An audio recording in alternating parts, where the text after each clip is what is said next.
সরকার আবারও বাকশাল কায়েম করেছে বললেন মির্জা ফখরুল। এদিকে সালথায় আওয়ামী লীগের দুই গ্রুপের সংঘর্ষে আহত 25, বাড়িঘর ভাঙচুর। জানাবো উপজেলা নির্বাচন নিয়ে রাজনীতির হিসেব নিকেশ এবং সর্বশেষ জানাবো বাংলাদেশের স্বাধীনতা রক্ষার জন্যই বিএনপির জন্ম বললেন সালাম। শুনছিলেন সংবাদ শিরোনাম, এবারে বিস্তারিত। সরকার আবারও বাকশাল কায়েম করেছে বললেন মির্জা ফখরুল। বিএনপি মহাসচিব মির্জা ফখরুল ইসলাম আলমগীর বলেছেন, 75-এ আওয়ামী সরকার বাকশাল কায়েম করেছিল, তার পুনরাবৃত্তি করে আজ আবারও তারা দেশে বাকশাল কায়েম করছে। দেশে আজ কোনো স্বাধীনতা নেই, দেশের মানুষ আজ দেশের ভেতরেই পরাধীনভাবে জীবনযাপন করছে। বিরোধী দল করলেই বা বিরোধীর মত হলেই আজ দেশের সাধারণ মানুষকেও এ দেউলিয়া সরকার আসামি বানিয়ে দেয়। এ সরকার সাধারণ মানুষের বেঁচে থাকার সব অধিকার হরণ করেছে। মির্জা ফখরুল সরকার দেউলিয়া হওয়া নিয়ে বলেন, এ সরকার আজ দেউলিয়া হয়ে গেছে, যা প্রমাণ মেলে তাদের রাষ্ট্র পরিচালনা দেখে। তারা রাষ্ট্রযন্ত্র ছাড়া কোনো কাজই করতে পারে না। তারা এমন দেউলিয়া হয়ে গেছে যে আজ পুলিশ দিয়ে দেশ পরিচালনা করতে হচ্ছে তাদের। দেউলিয়াত্ব এতটাই বেড়েছে যে তা ঢাকতে তারা এমন তামাশা নির্বাচন করছে। 2014 সালে সাধারণ মানুষ নির্বাচন থেকে মুখ ফিরিয়ে নিলেও তারা জয়ী হয়। আবার 2018 নির্বাচনে তারা আগের রাতেই করে ফেলে, আর এবার ডামি প্রার্থী দিয়ে ডামি নির্বাচন করেছে। আওয়ামী লীগ আর আওয়ামী লীগ নেই, তারা আজ পুরো দেউলিয়া হয়ে গেছে। তিনি আরো বলেন, আমার নামে 111টি মামলা রয়েছে আর আমাকে জেলে যেতে হয়েছে প্রায় 11 বার। এ বৃদ্ধ বয়সেও আমাকে এমন হাস্যকর মামলাগুলো দিয়ে হেনস্থা করা হচ্ছে। মেঘা প্রজেক্টের নামে মেঘা দুর্নীতিগুলোর বিষয়ে আমরা কথা বলি, তাই এমন হাস্যকর মামলা খেতে হচ্ছে আমাদের। দেশের ব্যাংকগুলোকে সরকার শেষ করে দিয়েছে। নানা সরকারি বেসরকারি নিয়োগের টাকা খেয়ে আর ব্যাংকের টাকা চুরি করে সরকার আর সরকারি লোকেরা টিকে থাকছে। আমরা এমন দেশ চাইনি, এমন দেশ গড়ার জন্য আমরা যুদ্ধ করিনি। বেগম জিয়া সম্পর্কে তিনি বলেন, দেশনেত্রী বেগম খালেদা জিয়া ভীষণ অসুস্থ, তার লিভার ট্রান্সপ্লান্ট করা খুব জরুরি, না হলে তাকে আর বাঁচানো যাবে না। অথচ তার চিকিৎসা নিয়েও সরকার নানা টাল বাহানা করছে। এ সময় ঠাকুরগাঁও জেলা বিএনপির সভাপতি ও সাবেক উপজেলা চেয়ারম্যান বীর মুক্তিযোদ্ধা মরহুম তৈমুর রহমানের স্মৃতিচারণ করে তিনি বলেন, আমরা প্রায় 32 বছর একসাথে পথ চলেছি। আমি রাজনীতি করতে গিয়ে দূরে চলে গেলাম আর ঠাকুরগাঁওকে রেখে গেলাম তৈমুর সাহেবের কাছে। তিনি বেঁচে থাকতে বলতেন, এমন দেশ আমরা চাইনি আর এমন দেশ গড়ার জন্য আমরা যুদ্ধ করিনি। আমরা তাজা রক্ত দিয়ে যুদ্ধ করেছি দেশ আর দেশের মানুষকে স্বাধীন দেখতে, তা আর দেখতে পারছি না। সালথায় আওয়ামী লীগের দুই গ্রুপের সংঘর্ষে আহত 25, বাড়িঘর ভাঙচুর। ফরিদপুরের সালথায় আধিপত্য বিস্তার নিয়ে আওয়ামী লীগের দুই গ্রুপের মধ্যে সংঘর্ষ ও বাড়িঘর ভাঙচুরের ঘটনা ঘটেছে। এতে এক বীর মুক্তিযোদ্ধা সহ আহত 25 জন আহত হওয়ার খবর পাওয়া গেছে। আহতদের মধ্যে অন্তত 20 জনকে ফরিদপুরের বিভিন্ন হাসপাতালে ভর্তি করা হয়েছে। খবর পেয়ে পুলিশ ঘটনাস্থলে গিয়ে শটগানের ফাঁকা গুলি ছুড়ে পরিস্থিতি নিয়ন্ত্রণে আনে। প্রত্যক্ষদর্শী ও স্থানীয়রা জানান, মাঝদরিয়ার গ্রামে এলাকায় প্রভাব বিস্তার নিয়ে উপজেলা আওয়ামী লীগের সহসভাপতি সাবেক ইউপি চেয়ারম্যান হাবিব রহমান হামিদের সঙ্গে উপজেলা আওয়ামী লীগের আরেক সহসভাপতি সাবেক ইউপি চেয়ারম্যান মোহাম্মদ শাহিদুজ্জামান শাহিদের বিরোধ চলে আসছিল। বর্তমানে স্থানীয়ভাবে শাহিদের গ্রুপের নেতৃত্ব দেন ইউপি সদস্য কবির হোসেন ও হামিদের গ্রুপের নেতৃত্ব দেন তার ছেলে স্বেচ্ছাসেবক লীগ নেতা মোহাম্মদ ফারুক হোসেন। ওই দুই গ্রুপের মধ্যে চলমান বিরোধের জেরে শনিবার বিকেলে উভয় গ্রুপের কয়েকশো লোক দেশীয় অস্ত্র, ঢাল, কাতরা, ভেলা ও টেটা নিয়ে সংঘর্ষে জড়িয়ে পড়ে। এক পর্যায়ে পুরো এলাকা সংঘর্ষে জড়িয়ে পড়ে। কয়েক ঘন্টা চলে সংঘর্ষ চলাকালে হামিদের সমর্থন বীর মুক্তিযোদ্ধা রায়হান ব্যাপারী ও আজিজ মোল্লার বাড়িতে হামলা চালিয়ে ব্যাপক ভাঙচুর লুটপাট করা হয়। তবে সংঘর্ষের ঘটনায় এক গ্রুপ আরেক গ্রুপকে দায়ী করে বক্তব্য দিয়েছেন। রোববার দুপুরে হাবিব রহমান হামিদের ছেলে স্বেচ্ছাসেবক লীগ নেতা মোহাম্মদ ফারুক হোসেন বলেন, শাহিদ উপজেলা বিএনপির সহসভাপতি ছিলেন। তিনি আওয়ামী লীগের যুক্তি এলাকার বিশৃঙ্খলা সৃষ্টি করেছেন। শনিবার বিকেলে শাহিদের সমর্থক ইউপি সদস্য কবির হোসেনের নেতৃত্বে বীর মুক্তিযোদ্ধা রায়হান ব্যাপারীর উপর হামলা চালিয়ে তার পায়ের রগ কেটে দেয়। এমনকি তার বাড়িতে হামলা চালিয়ে ব্যাপক ভাঙচুর ও লুটপাট করে। এ সময় আমার দলের লোক ঠেকাতে গেলে সংঘর্ষ বেঁধে যায়।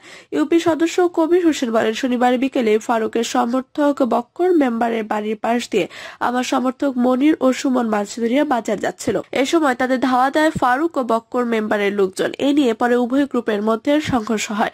সংঘর্ষের সময় আমাদের সমর্থক জালাল সালান শিকদারের বাড়িতে হামলা চালিয়ে ভাঙচুর করা হয়। সালতা থানার ভারপ্রাপ্ত কর্মকর্তা মোহাম্মদ ফাজেউর রহমান বলেন, খবর পেয়ে পুলিশ ঘটনাস্থলে গিয়ে 17 রাউন্ড শটগানের ফাঁকা গুলি ছুড়ে পরিস্থিতি নিয়ন্ত্রণে আনে। ঘটনার পর থেকে ওই এলাকায় অতিরিক্ত পুলিশ মোতায়েন করা হয়েছে।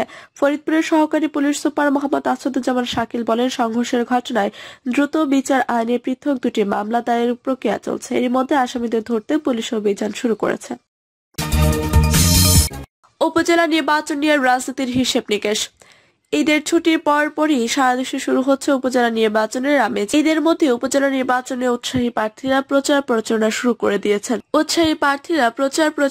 করে দিয়েছেন। ঈদে তারা জনসংযোগ করে জনগণের কাছাকাছি যাওয়ার চেষ্টা করছেন। ঈদের পরপরই উপজেলা নির্বাচনে আনুষ্ঠানিক কর্মকাণ্ড শুরু হবে এবং এই উপজেলা নির্বাচনকে ঘিরে রাজনীতিতে একটি নতুন মেরুকরণ তৈরি হতে যাচ্ছে বলে মনে করছেন রাজনৈতিক বিশ্লেষকরা। আগামী ঈদ উল আজহা পর্যন্ত উপজেলা নির্বাচনে রাজনীতির মাঠে ব্যস্ত থাকবে বলে মনে করছেন বিশ্লেষক। এবার উপজেলা নির্বাচনে কার কি অবস্থান সেটা দেখে নেওয়া যাক। প্রথমত, আওয়ামী লীগ উপজেলা নির্বাচনে আওয়ামী লীগ দলীয় প্রতীক ব্যবহার করছে না। এই নির্বাচনে আওয়ামী লীগের যারা প্রার্থী হতে ইচ্ছুক তারা স্ব-উদ্যোগ এবং স্বতন্ত্রভাবে প্রার্থী হতে পারেন। এর ফলে আওয়ামী লীগের মধ্যে বিভক্তি কমবে বলে আশা করা হয়েছিল এবং সেরকম আশাবাদ থেকে আওয়ামী লীগের উপজেলা নির্বাচনে দলীয় প্রতীক ব্যবহার না করার সিদ্ধান্ত নিয়েছিল। কিন্তু এখন পরিস্থিতি অন্যরকম হয়ে গেছে বলে ধারণা করা হচ্ছে। আওয়ামী লীগের প্রার্থীদের একটি ফ্রি স্টাইল প্রতিযোগিতা লক্ষ্য করা যাচ্ছে। প্রতিটি উপজেলায় আওয়ামী লীগের 5 থেকে 7 জন, কোথাও কোথাও 10 জন পর্যন্ত প্রার্থীকে মাঠে দেখা যাচ্ছে। এটি আওয়ামী লীগের জন্য অশনি সংকেত বলেই অনেকে মনে করছেন। যদিও দলটির পক্ষ থেকে মন্ত্রী এবং এমপিদের উপজেলা নির্বাচন থেকে দূরে থাকার পরামর্শ দেওয়া হয়েছে। কেউ যেন কোনো প্রার্থীকে সমর্থন না দেয় সেরকম বক্তব্য দেওয়া হয়েছে, কিন্তু সেই সমস্ত বক্তব্য কেউ শুনছেন না। মন্ত্রী এমপিরা তাদের নিজস্ব ব্যক্তিকে মনোনয়ন দিয়েছেন এবং উপজেলা নির্বাচনকে ঘিরে আওয়ামী লীগের ভিতরে একটি সংঘাতময় পরিস্থিতি তৈরি হয়েছে। দ্বিতীয়, বিএনপি উপজেলা নির্বাচনে বিএনপি এক রহস্যময় অবস্থান তৈরি করেছে। যদিও অন্তত 200টি উপজেলার বিএনপি স্থানীয় পর্যায়ের নেতাদেরকে উপজেলা নির্বাচনে প্রস্তুতি নিতে দেখা যাচ্ছে এবং তারা জনসংযোগ শুরু করেছে। উপজেলা নির্বাচনে বিএনপির হাইকমান্ড কৌশলগত অবস্থান গ্রহণ করেছে। তারা আনুষ্ঠানিকভাবে উপজেলা নির্বাচন বর্জন বা অংশগ্রহণ কোনো কিছুই বলছেন না, বরং যারা যারা অংশগ্রহণ করছেন তারা স্বতন্ত্র হয়ে অংশগ্রহণ করলে দলগতভাবে বিষয়টিকে উপেক্ষা করার নীতি গ্রহণ করা হয়েছে। ফলে উপজেলা নির্বাচনে বিএনপি অংশগ্রহণ করছে। তবে মজার ব্যাপার হলো যে আওয়ামী লীগের মতো বিএনপি নেতারা উপজেলা নির্বাচনে ফ্রি স্টাইলে অংশগ্রহণ করছে না। যে সমস্ত উপজেলায় বিএনপি অংশগ্রহণ করছে এবং যে সমস্ত উপজেলায় বিএনপির প্রার্থীদেরকে প্রচারণা দেখা যাচ্ছে সেই সমস্ত এলাকাগুলোতে একক প্রার্থী দেখা যাচ্ছে। ফলে এই স্থানীয় নির্বাচনে বিএনপি একটি বড় ধরনের চমক দেখাতে পারে বলে ধারণা করা হচ্ছে। তৃতীয়, জাতীয় পার্টি একমাত্র রাজনৈতিক দল যারা উপজেলা নির্বাচনে দলীয় প্রতীক নিয়ে অংশগ্রহণ করবে। তবে সহিংস জাতীয় পার্টি উপজেলা নির্বাচনে খুব একটা বড় ধরনের প্রভাব ফেলতে পারবে বলে মনে হয় না। রাজনৈতিক বিশ্লেষকরা মনে করেন কয়েকটি পকেট ছাড়া জাতীয় পার্টি অধিকাংশ স্থানে এখন নেই বললেই চলে। রংপুর, সিলেটের মতো কয়েকটি অঞ্চলে হয়তো জাতীয় পার্টি কিছু প্রতিদ্বন্দ্বিতা গড়ে তুলতে পারবে। তবে রাজনৈতিক দল হিসেবে সারা দেশে প্রভাব রাখার মতো অবস্থান এই দলটি নেই। চতুর্থ, জামায়াত। এবার জামায়াত উপজেলা নির্বাচনে অংশগ্রহণ করছে বেশ সংঘবদ্ধভাবে এবং পরিকল্পিতভাবে। তারা ঢালাওভাবে সব উপজেলা অংশগ্রহণ না করে যেখানে যেখানে তাদের শক্ত ভিত্তি রয়েছে সেই উপজেলাগুলোকে বেছে নিয়েছে। এরকম প্রায় 100 উপজেলা জামায়াত অংশগ্রহণ করবে বলে ধারণা করা হচ্ছে। এবার উপজেলা নির্বাচনকে তারা চ্যালেঞ্জ হিসেবে নিয়েছে। উপজেলা নির্বাচনের মাধ্যমেও জামায়াত তার রাজনৈতিক শক্তি প্রমাণ করতে চায় বলেই মনে করছেন রাজনৈতিক বিশ্লেষকরা। বাংলাদেশের স্বাধীনতা রক্ষার জন্যই বিএনপির জন্ম বললেন সালাম। বাংলাদেশের স্বাধীনতা রক্ষার জন্যই বিএনপির জন্ম হয়েছে বলে দাবি করছেন দলটির ঢাকা মহানগর দক্ষিণ শাখার আহ্বায়ক আব্দুস সালাম বলেন, আওয়ামী লীগের সাধারণ সম্পাদক ওবায়দুল কাদের কথায় কথায় শুধু পাকিস্তান খুঁজেন। একজন বীর মুক্তিযোদ্ধা হিসেবে বলবো, আপনারা পাকিস্তান করবেন, এটি স্বাভাবিক। কারণ পাকিস্তানের স্বাধীনতা রক্ষা করার জন্যই আপনাদের জন্ম হয়েছে আর বিএনপি জন্ম হয়েছে বাংলাদেশের স্বাধীনতাকে রক্ষা করার জন্য। তিনি আরো বলেন, জিয়াউর রহমানের রাজনৈতিক জন্ম হয়েছিল 26শে মার্চ কালুরঘাট বেতার কেন্দ্র বাংলাদেশের স্বাধীনতার ঘোষণার মধ্য দিয়ে। এই কারণে এই মুক্তিযুদ্ধের চেতনা যে ধারাবাহিক সেটা বিএনপির মধ্যে বেশি থাকে। বিএনপি চেয়ারপারসন এই উপদেষ্টা বলেন, দেশবাসীকে দ্বিধান্বিত করার জন্য পাকিস্তান বলে ধুয়ো তোলো আওয়ামী লীগ। দেশবাসী জিজ্ঞাসা, যুদ্ধের পরে শহীদদের রক্ত শুকানোর আগেই ইয়াহিয়ার অনুচরদের বাংলাদেশে কারা এনেছিল, কারা শহীদদের রক্তে ভেজা লাল গালিচায় তাদের হাঁটিয়েছিল। তারা বারবার যে পাকিস্তানের কথা বলে সে পাকিস্তানে প্রথম বন্ধুত্ব স্থাপনের জন্য কারা উড়ে গিয়েছিলেন। সালাম বলেন, তারা বাঙালি জাতীয়তাবাদের কথা বলেন, কিন্তু সংবিধানে কি আছে? অনুযায়ী এখনো আমরা বাংলাদেশি, পাসপোর্টও লেখা হয় বাংলাদেশি, কিন্তু তারা মানুষকে ধোঁকা দিয়ে বলে আমরা বাঙালি আর বিএনপি হলো বাংলাদেশি। এই সমস্ত মিথ্যাচার একমাত্র আওয়ামী লীগই করতে পারে। ঢাকা মহানগর দক্ষিণ বিএনপির এই আহ্বায়ক বলেন, আওয়ামী লীগ যদি ক্ষমতায় থাকে আমাদের ভাষা, আমাদের সংস্কৃতি, আমাদের ঐতিহ্য, আমার গণতন্ত্র, আমার স্বাধীনতা কোনোটাই নিরাপদ নয়। আমার ভাষা, আমার সংস্কৃতি আজ কাদের আগ্রাসনে হারিয়ে যাচ্ছে। আজকে আকাশ পথে আমার সংস্কৃতির উপর, আমার ভাষার উপর যে আগ্রাসন, সেটাকে কিন্তু আমরা রোধ করতে পারছি না।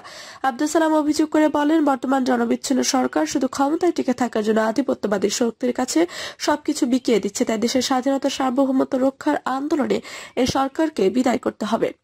প্রিয় দর্শক, এই ছিল এখনকার মতো সর্বশেষ সংবাদ। আপনি সব সংবাদ পেতে চ্যানেলটি সাবস্ক্রাইব করে পাশে থাকা বেল বাটনটি ক্লিক করে রাখুন। ধন্যবাদ সবাইকে এতক্ষণ সাথে থাকার জন্য।